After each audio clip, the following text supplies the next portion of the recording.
Welcome to Small Ship Cruise Talk, a show where we share insider tips and first-hand experiences about this outstanding, yet lesser-known form of travel. We are passionate about sharing our knowledge about river cruises, expedition, yacht, and barge cruises, so you are informed when it comes to choosing your own vacation experiences. We're your co-hosts, Dan and Mikkel, and we are your cruise experts and the co-founders of Sometimes Sailing, a website that focuses on small ship cruising. We are so excited to be recording this podcast in a luxurious suite on board Riverside Debussy. We are so grateful that you are tuning in, and we are very anxious and eager to tell you everything that differentiates the Riverside Luxury Cruises experience from other river cruise lines on the market. If you haven't already listened to our previous episode, we encourage you to do so, where we talked to Jen Helboth, the CEO of Riverside Luxury Cruises, and she has some fantastic insights and stories into her time with this incredible cruise line. We are recording in a live quote-unquote cruise ship, so if you hear doors opening and closing, that is why, which means we have fantastic microphones, because it's actually not that loud when you're in person. And Dan and I are going to get into all our thoughts from our firsthand experience on, this is now our second Riverside Luxury Cruises experience. We sailed on the double-wide ship, the Mozart, before, and now we are on Riverside Debussy. If you have tuned in before, you know that we have mentioned that all of the Riverside ships are named after famous composers. They also have the Ravel. So right now they have 3 ships in the water with more to come, which just means you're going to have more options. And let's get into everything that we know makes this truly the river cruise line of luxury choice. The thing that stood out to me about Jen's conversation was, and she briefly touched on it, and we didn't spend much time, but the idea of the hop on and the hop off.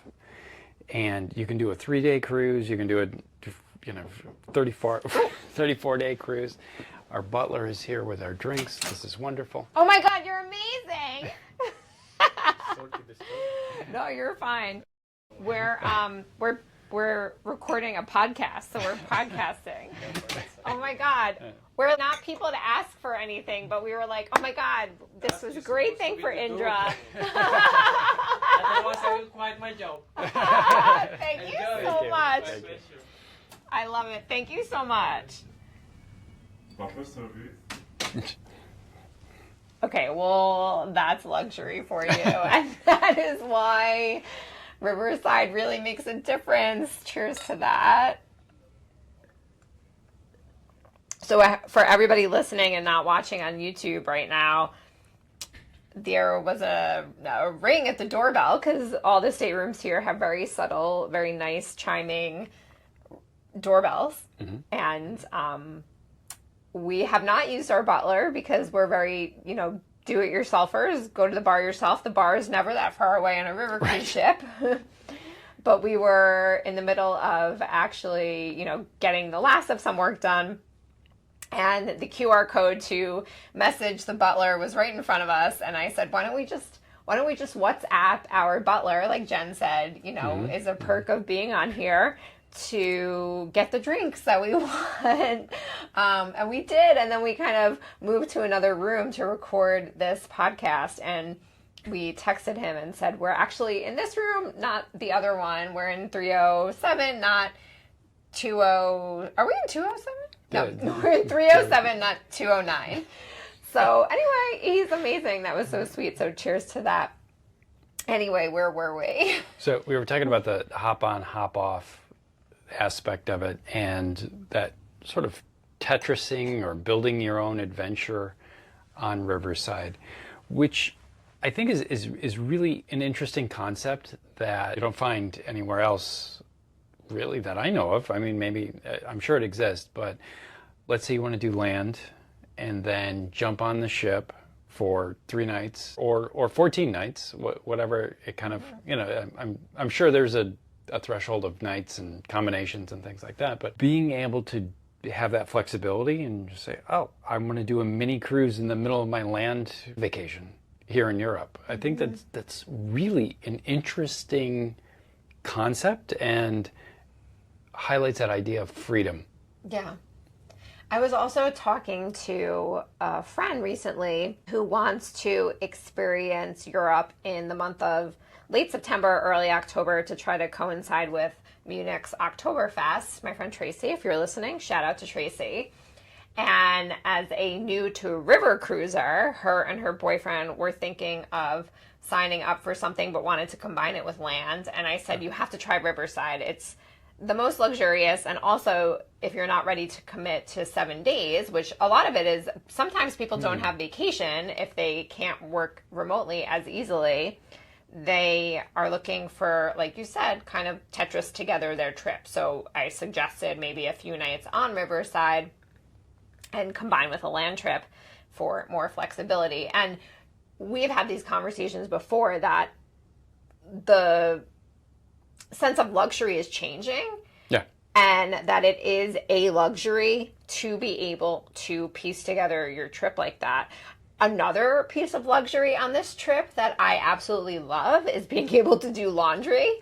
Again, the luxury of choice. Right. You can send your laundry out, but you can also do it yourself. And we love to pack in carry-ons, which I think is very much a commonality with the affluent and avid travelers, that they're packing on carry-ons and they would love to be able to do laundry and just throw in a load while they're at the bar listening to a singer, as we did last night. So right. Another luxury. Right.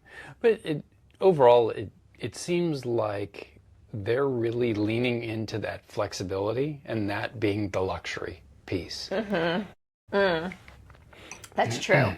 I like that about flexibility, because another reminder is, we have it's not an espresso, but they're equivalent of an espresso machine to make our own coffee in our room. But then we can also walk a few steps to their little, and I was saying to you, the most luxurious 24/7 coffee and tea bar I've seen. They have not just all of the high-end quality teas and, a great espresso and cappuccino maker, but they also have not just cookies, they have macaroons, they have a third kind of cookie, they have a bowl of gorgeous looking fruit that looks fake, but it's very much real and you can take from it. And then on top of that, they have a little pot with mint in it, live mint in it. And then they have another with like a lemon balm for your tea. So really just taking, like you said, the options up to another level. So you can do all that, or else you can just text your butler. So there's like 3 options to get a cup of coffee. Like you can make it yourself. You can go to the a phenomenal coffee bar, or you can just text your butler. And it's not overwhelming. It's just, I get decision paralysis when I'm somewhere like Baskin Robbins, 31 flavors. I'm like, oh my God, there's too many ice cream flavors. But it doesn't feel like that here. It feels like just a really nice luxury. Right. Yeah. And it can be as American as you want it to be, or it can be as European as you want it to be. MSC and their campaign for Ocean with Drew Barrymore and Orlando Bloom, that European luxury with the American style. So it's kind of interesting that Jen touched upon that, which again goes into that flexibility of like, oh, this is so interesting. I can choose my own adventure on vacation. And again, like, I just don't know any other line that's approaching it. Yes. Like this. So some others, there's a fitness room, but you can also take their e-bikes out. Right, yeah. Another one is their restaurants. There's the main Atelier restaurant, but then there's also the bistro that's open for lunch and an early dinner and has snacks out. I mean, that's more than most river cruise line ships. Sure. With one restaurant. So they have multiple dining options. Another thing is if you do the all-inclusive pricing that Jen was talking about, you get room service included. So you can have a fourth option, really, with all the time room service. And then the other option, which backtracking to the third, let's see, we have Atelier restaurant, the bistro, and then the third one I was thinking of was the vintage room, which I'll come back to. And then the fourth one is the room service. Okay, so speaking of options, they do breakfast and lunch with a buffet, and dinner is in the same restaurant every day, but a seated option. Now, this is not including the bistro option, which is another option, and the room service option, but the buffet, everybody who has some sort of preconceived notion about cruising and they don't really know firsthand, right? Yeah. You can finish my sentence. Yeah, well, just everybody thinks it's just an endless buffet of chicken fingers and... Like nausea. Right, like spaghetti and chicken fingers. Like, when you say the word buffet, you're like, oh, I don't want that. Or even germs, right? Well, right. And 100%, I'm in that camp where Right. if somebody says we're going to have a buffet, I have like flashbacks of my childhood going to like the Grand Buffet at Ponderosa? Ponderosa. That's fair. And just saying, like, especially on a luxury cruise line, I don't want that to be my vacation of buffet. But I stand corrected. Being back on a Riverside vessel, it's a reminder of how to do buffet in a very elevated way. Classy, almost. Oh, yeah. Right? Yeah. First of all, the way that the extension of the dining room looks with the buffet area is beautiful. Secondly, you've never seen a healthier buffet. They have the most gorgeous salad bar. And you know, I have a huge pet peeve. If I see lettuce that is browning, I want to scream and throw the lettuce overboard. Or if I'm at a restaurant, like, you know, I only have two things I will send something back for. One is lettuce that is browning in a salad, and the other is an overcooked poached egg. So the most gorgeous lettuce, 4 kinds of lettuce I've ever seen, with the most fresh vegetable options, and then pre-made salads. Like today they had an Asian glass noodle salad. They had a ham and cheese, very German salad the other day. They have a broccoli salad. So they swap the salads every day. Then on the opposite side is like the most gorgeous preset little salads. You had like a tuna tartare today. Right. A broccoli mousse, which was very interesting. It's a great place to try things. Right. You know, so that kind of thing. And then they have another section that's all the desserts. And then on the opposite of the desserts, so kind of picture like a rectangle. So Right. the 2 salads are on the long ends, and then the dessert is opposite the hot bar. That had, today it was duck. There were savory crepes with mushrooms and spinach. There was rice. There was sauteed vegetables. You can get minute steak. You know, you can get pasta. They had spätzle today because we were Right. in Germany. So just options galore. And one of our favorite things, whether you have it as a starter or you can even have it during your main course or as dessert, is the cheese. Oh, yeah. Well, the cheese cart, so a couple things. The buffet has a cheese area, let's call it, and the selection is great, and I've enjoyed everything there. But at dinner, they have the cheese cart, very French. You see it when you walk in. Correct. But it's very high quality cheese, a great variety. Yes. So depending on your cheese likes, whether Right. you're kind of new to the cheese tasting, or you like a smelly cheese, or you Yeah, like a you blue want- cheese, or you yeah. like a Parmesan, whatever it is, soft, a medium, a hard, whatever. Right. So the selection is very impressive, but also just having it there, like other lines have had a cheese plate for dessert. But not the presentation. Right.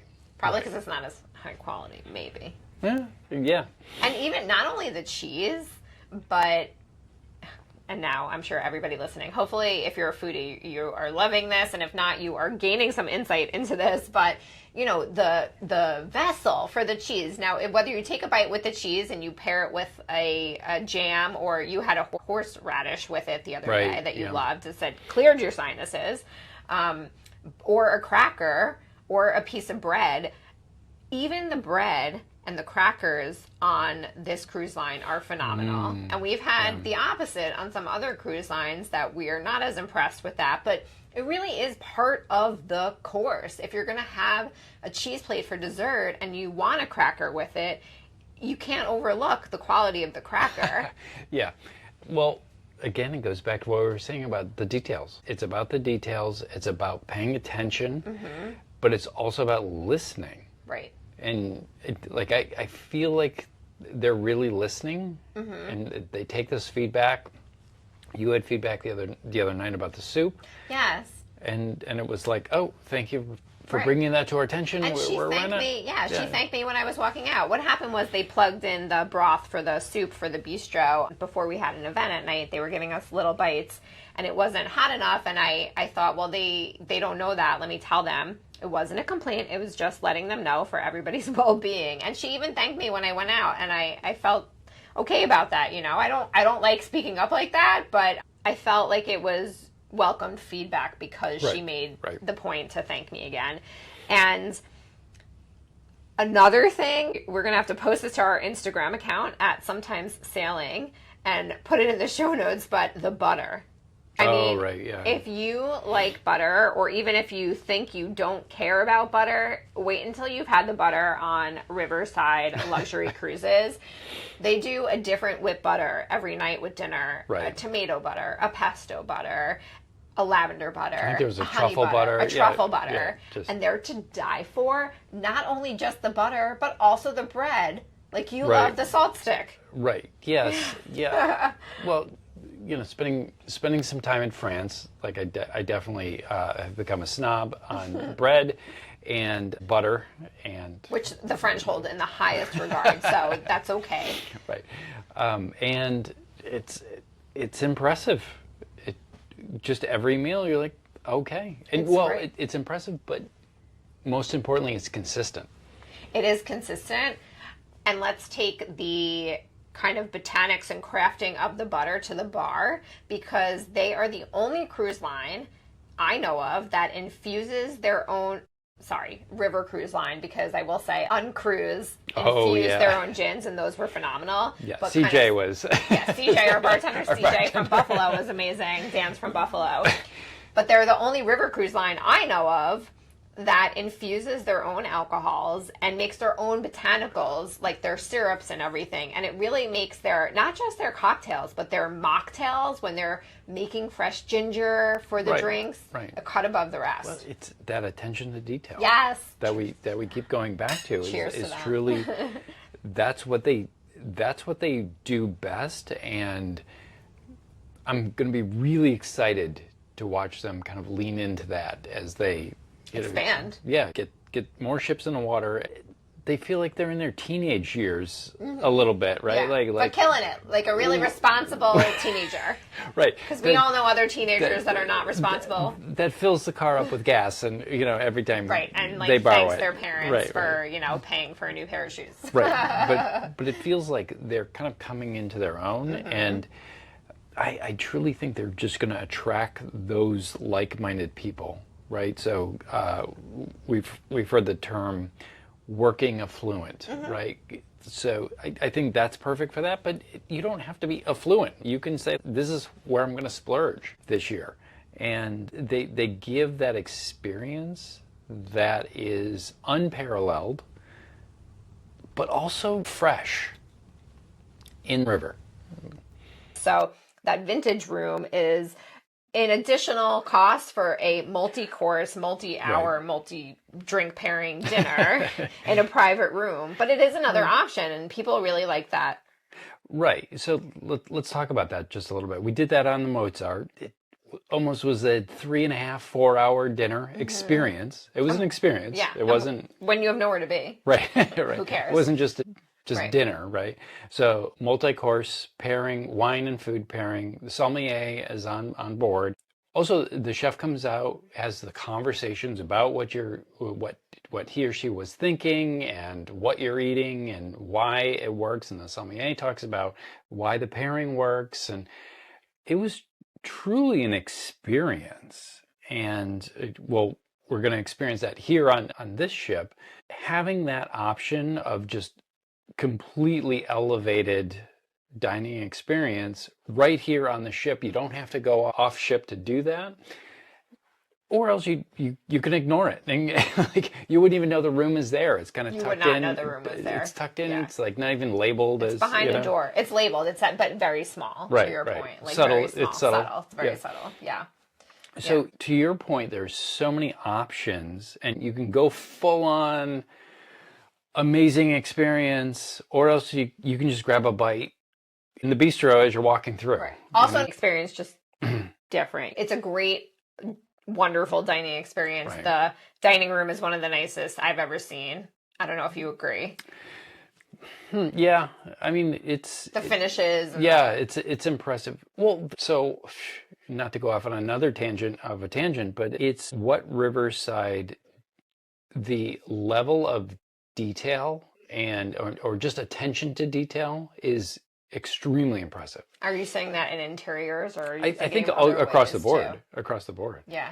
Actually, to your point with the details, when I was throwing our load of laundry in last night, they have two different pods. They have pods for like kind of universal load of laundry, and then they have specific color pods. And I thought even that was really thoughtful. Yeah. In the details.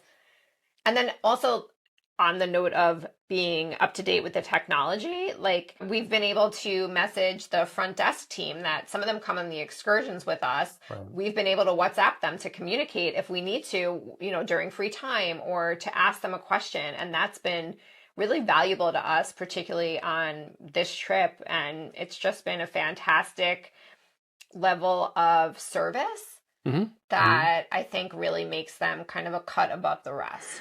Yeah, that is. We've had great service on other lines. That's for sure, and the personalization that we've had has been phenomenal with other lines.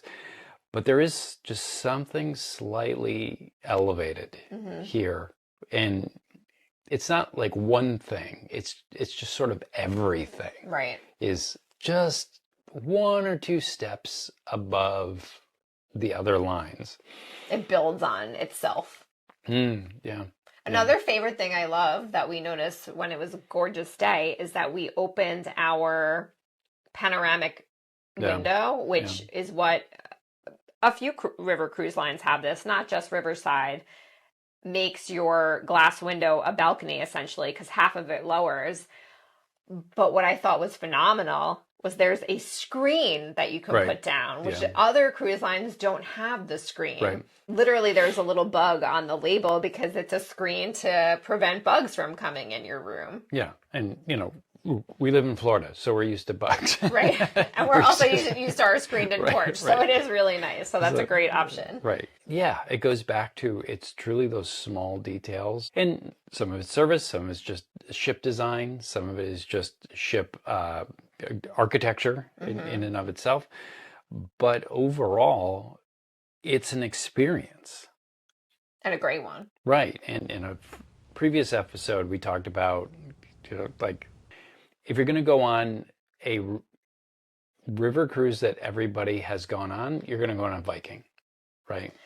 Yes. And I will say, we really, I mean, I can speak for myself, but I've had conversations with you and we've had them on the podcast. I really like Viking, and I think it's an amazing introduction to river cruising, and I'm so grateful Viking exists to introduce people to it. But that's interesting. So you got a entry level, let's call it a Viking cruise. Sure.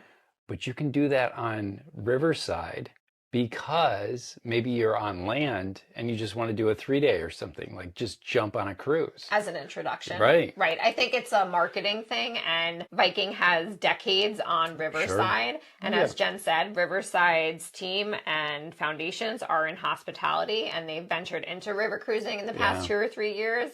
So it's truly still a hidden gem, but the service and the options and the excursions, they're in line with everyone else, if not a cut above the rest in certain regards within that. Yeah. Yeah, it is interesting. I'm going to be really interested once they get those other ships online, get those in the water, like under their banner and in the water, and just to see where they take it and what it looks like for river cruising, with anticipation of celebrity entering and the new players entering into it. And more ships with the bigger names. Sure. Yeah. Just more ships. Everybody's building ships. So it's going to be interesting to see how they continue to carve out their own space within the cruise industry. Yeah. I think what's nice about Riverside in regards to that is that I do feel like they're offering something unique, and it's not just another river cruise line. So another hospitality brand can jump into something that's becoming even more popular. I do think that they have a purpose in this.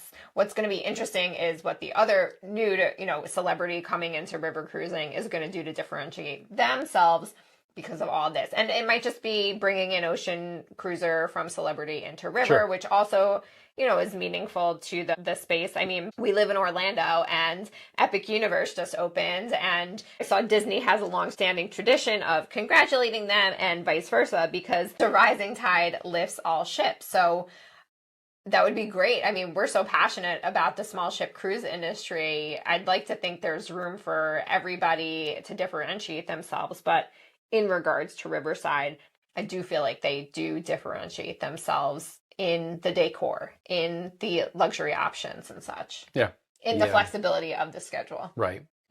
I would love to see them lean into that even more and kind of explain it a little bit more. I think they've got some interesting value propositions that set them apart from the other boats on the river. Yeah. Well, I think that's a great place to land for now.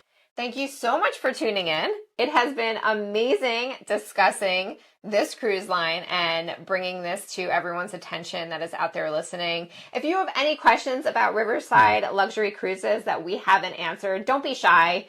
Please send us a text message, which you can do if you're listening from Buzzsprout, or DM us on social media. That is in the show description.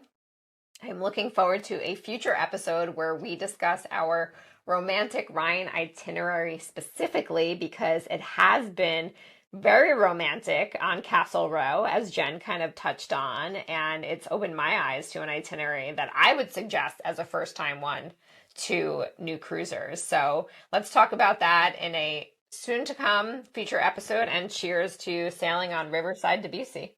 Prost.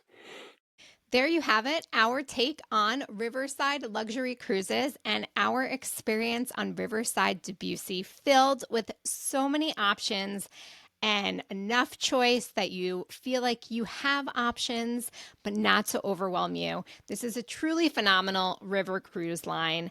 And as Jen mentioned in the episode before this one, the CEO of Riverside Luxury Cruises, one of her favorite experiences of all time on any vacation was on a Christmas markets river cruise. So if you can hear those faint jingle bells in the distance, that's because we are going to celebrate a little bit of Christmas in July as we bring in July next week with a Christmas markets river cruise episode.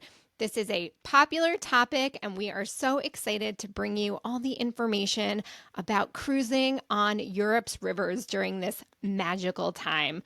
So make sure that you are following Small Ship Cruise Talk so you don't miss a beat or a bell and hear about the Christmas markets river cruises.